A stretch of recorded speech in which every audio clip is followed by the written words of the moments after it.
Good morning, listeners, and welcome to the Trade Talk podcast.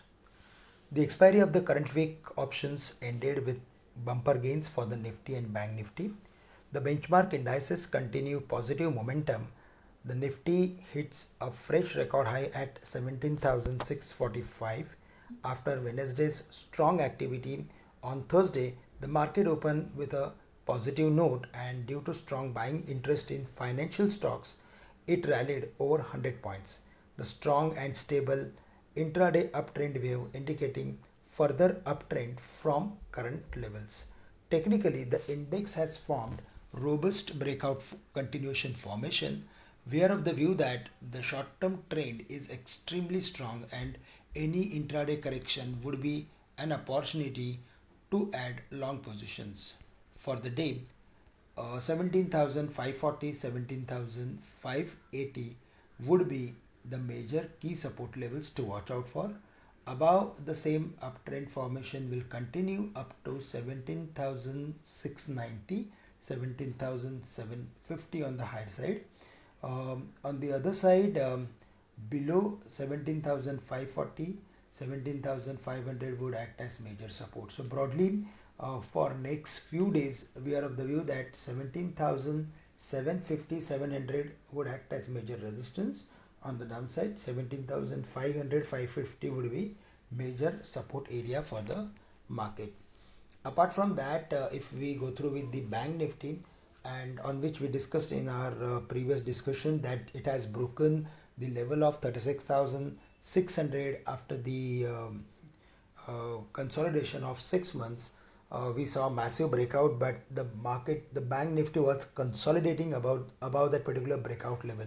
Eventually, on the day of weekly expiry, we saw strong breakout, and after crossing the level of 37,050, which was the important crucial level based on option statistics, based on technical retracements, we saw massive short covering, and the Bank Nifty moved to the levels of 37,700, which was its previous highest level.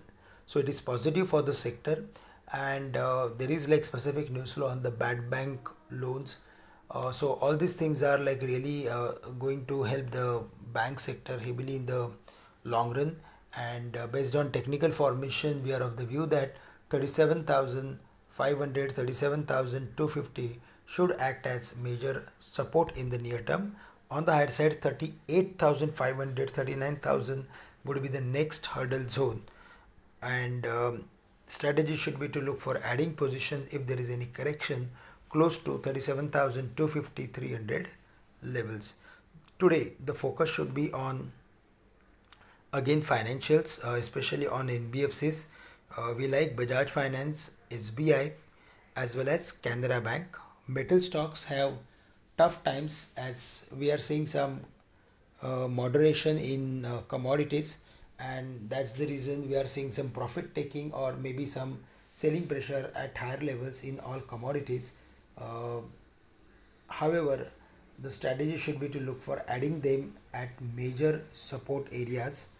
They have rallied a lot in the past few months, so they are taking time-wise breather, and maybe in next few days, if we see they are falling to their important support areas, then we should look for adding Tata Steel, Jindal Steel and Power, Steel Authority, as well as Hindalco and Nalco to our positional portfolio, but try to avoid buying them at minor supports. Select auto companies also should do well, and in that space, technically, we feel Escorts, Tata Motors, and Bharat Forge should do well. FIS have infused nearly 1600 crores of cash in the yesterday's trading session. On the FNO side, they have taken nominal profit on long positions, but broadly they are still have long positions, and based on their broader monthly positions, we are of the view that upside is going to remain limited in the near term up to 17,700 or 750. On the downside, 17,500 should act as major support. Friends, that's all from my side. With this, we are ending today's call. Thank you very much for listening in. Have a great day and nice weekend to all of you.